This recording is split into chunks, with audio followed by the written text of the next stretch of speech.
In Greek mythology, the Grey were three sisters born old with gray hair, a single eye, and a single tooth between them. They lived on the edge of the known world in a bleak and misty land somewhere between life and death. Not quite monsters, but not quite human either. They had knowledge that others needed, but no real power of their own. And in the most famous story about them, Perseus steals their shared eye, leaving them blind and groping in the dark. The Tudors, of course, had their own gray sisters, Jane, Katherine, and Mary.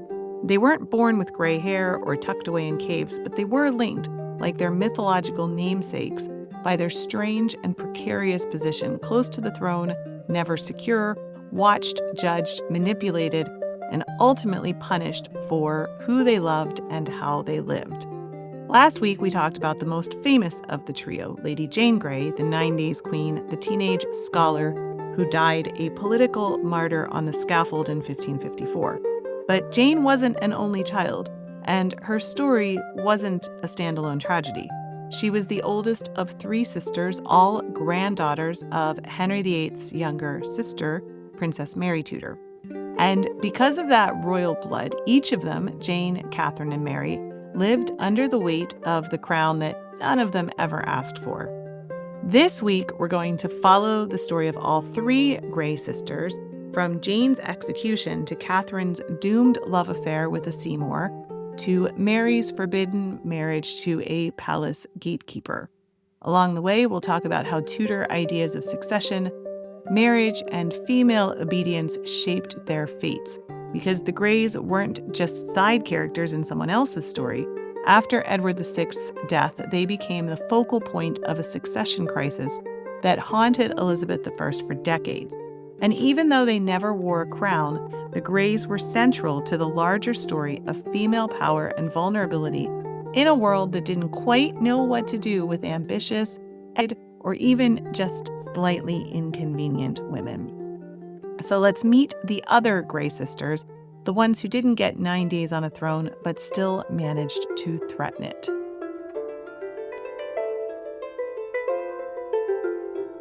Hey friend, welcome back to the Renaissance English History Podcast. I am, as always, your host, Heather. And as always, I am delighted that you are here with me, spending this time with me, talking about all things Tudor. I hope you are having a most fabulous week, enjoying summertime or winter, depending on where you are. But whatever you're doing, I hope you are comfortable. I hope you are warm or cool. I hope you have good books around you and a cup of tea and can get cozy, and let's get into it. Unless, of course, you're driving. I don't want you to get too cozy. If you're driving, that wouldn't be good.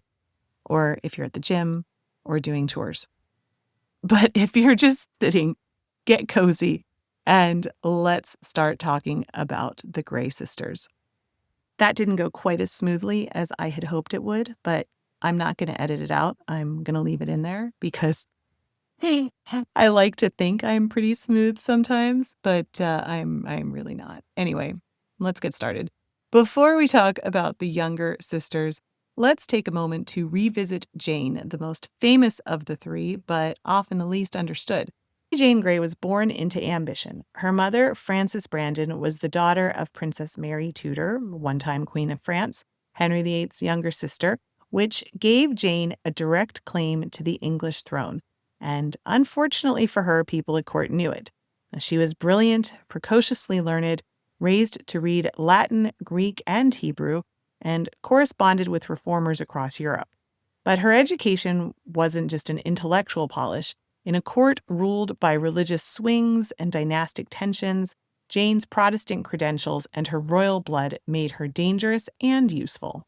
She, of course, became a pawn in the final year of Edward VI's reign when the Protestant king, dying at just 15, tried to keep the throne out of the hands of his Catholic half-sister Mary. His solution was to skip over both Mary and Elizabeth and name Jane, his cousin, devout Protestant, and safe political ally, as his heir. Of course, it wasn't just Edward's idea. Jane's marriage to Guilford Dudley, the son of John Dudley, Duke of Northumberland, was timed perfectly to align Northumberland's ambitions with the king's new will. Jane was then about 16. She had zero say in any of this. She was married off, declared queen upon Edward's death, and immediately caught in a storm she couldn't control. Her reign lasted just over a week, such as it was, 9 days to be exact, before Mary I successfully claimed the throne. And that's what we talked about in last week's episode, how that came about.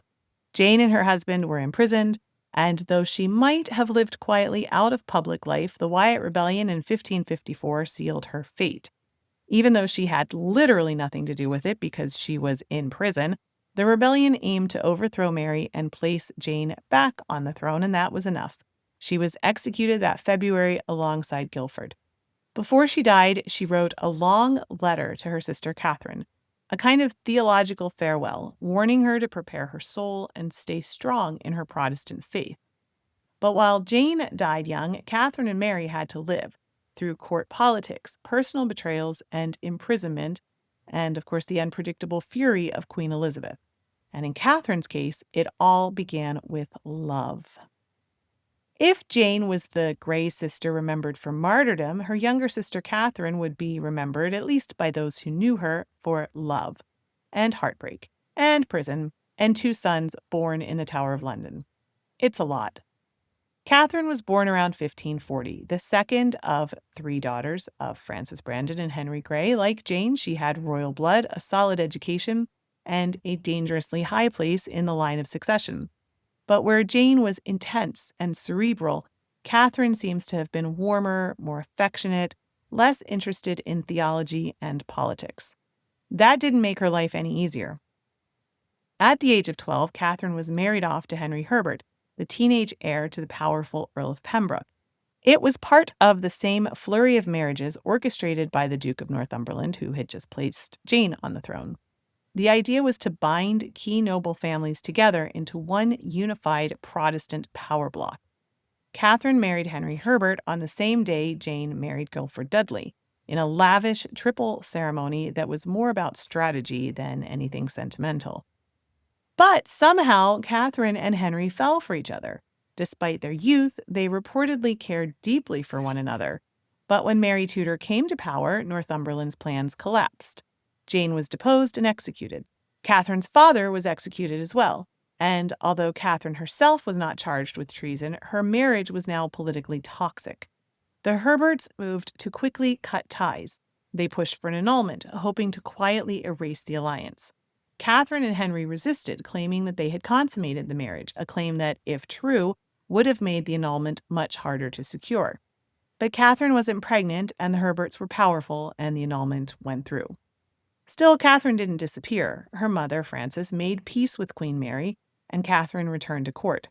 Under Mary's reign, and then even more under Elizabeth, Katherine's position grew increasingly precarious. She was, after all, one of the senior surviving Protestant claimants to the throne. Elizabeth had no children. Mary, Queen of Scots, was Catholic. That, left Katherine in the mix, which might have been a strategic asset if Katherine hadn't done something deeply unstrategic. She fell in love. The object of her affection was Edward Seymour, Earl of Hertford, the son of Anne Stanhope and the late Edward Seymour, Lord Protector, Somerset. Now, this Edward Seymour was, of course, connected, noble, and Protestant, and their romance blossomed quickly during Elizabeth's early reign. Katherine called him her Ned. He wrote her poems. Their relationship grew under the watchful eyes of the court, but they tried to be discreet, because both of them knew what was at stake. Elizabeth had no tolerance for royal marriages without her permission, especially not for potential heirs. Still, Katherine and Ned made their plans.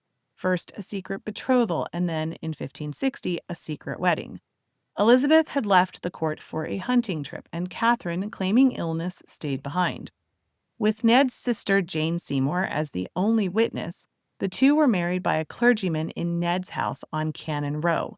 Afterwards, they consummated the marriage and then returned to court like nothing had happened, no big deal. But of course something had happened, and things were about to get far more complicated.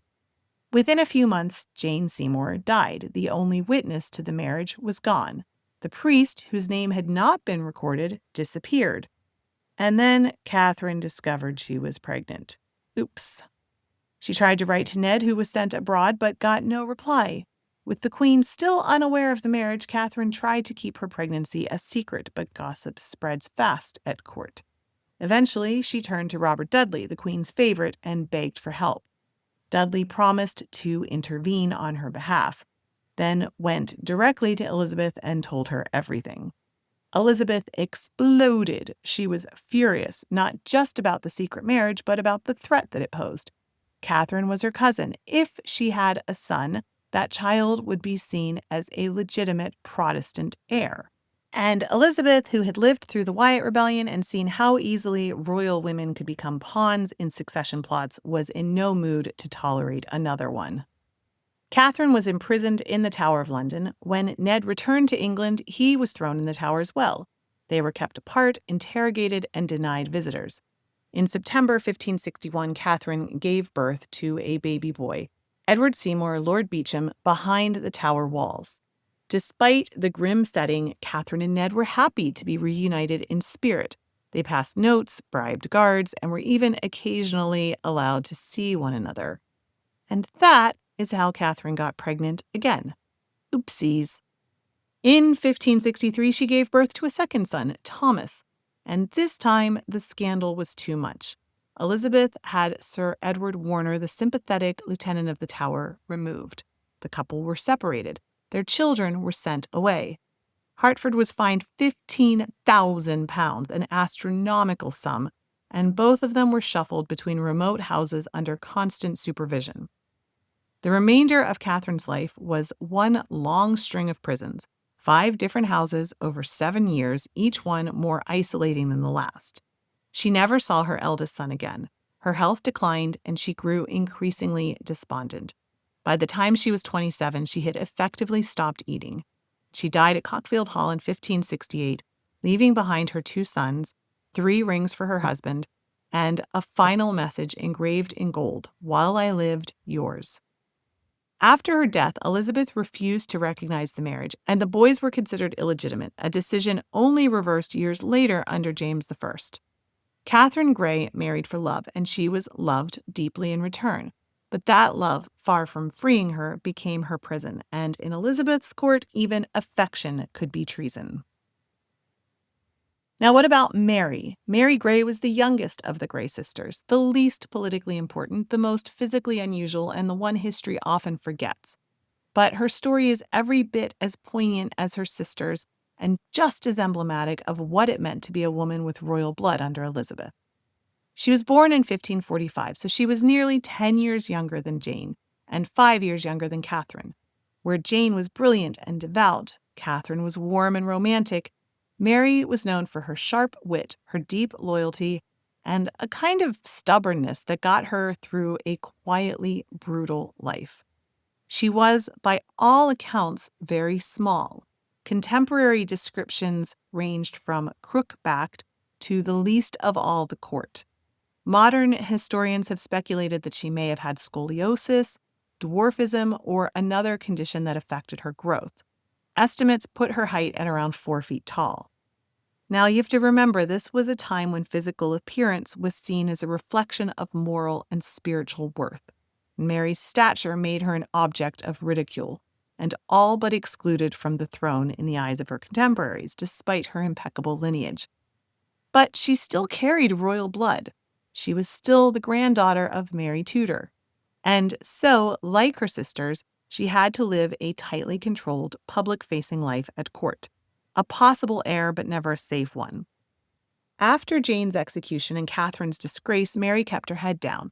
She served quietly at Elizabeth's court as a maid of honor, gaining a reputation for intelligence and discretion. And then, like her sister Catherine before her, she fell in love with entirely the wrong man.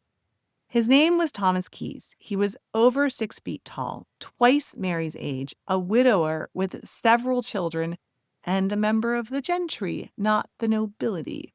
He served as Elizabeth's sergeant porter in charge of the palace gates. In a court obsessed with bloodlines and status, he was an astonishingly unsuitable match for the Queen's cousin. Naturally, Mary married him in secret. The wedding took place in 1565, while Elizabeth was away attending the wedding of another cousin. This time, unlike Catherine, Mary ensured that there were many witnesses. She wanted to make the marriage legally watertight, and it was, which ironically made it harder for her to escape the consequences. When Elizabeth found out, we can all guess how she felt. She was livid. The Queen's own cousin had married a man she hadn't approved of, a commoner, and had done so in a way she couldn't legally undo. Mary was placed under house arrest at the home of Sir William Hawtrey at Chequers. Keyes was a commoner. He was sent to the Fleet prison, where cells were so small that he couldn't fully stretch out his legs. That would be really not fun. His health quickly deteriorated. Mary wrote pleading letters to William Cecil asking for leniency. So did Keyes. He even offered to annul the marriage, but they had been too careful. There were no legal grounds to dissolve it, and Elizabeth refused to relent. The couple would never see each other again. Mary spent nearly a decade under house arrest, shuffled between unwilling caretakers. She was sent to her step-grandmother, the Duchess of Suffolk, and then to the home of the wealthy merchant Sir Thomas Gresham, who found her presence such a burden that he wrote desperate letters begging to be rid of her. She had little furniture, no attendants, and even fewer allies. Now, in 1571, Keyes died. Mary took the news hard. She asked to raise his orphaned children and began referring to herself as his widow. She even had a portrait made showing her wedding ring prominently, saying, "I married for love, and I'm not sorry about it." At last, in 1573, Elizabeth relented. Mary was allowed to live independently in London with limited access to court. She reconnected with her old friends, she helped to raise her stepchildren, and was briefly restored as a maid of honor.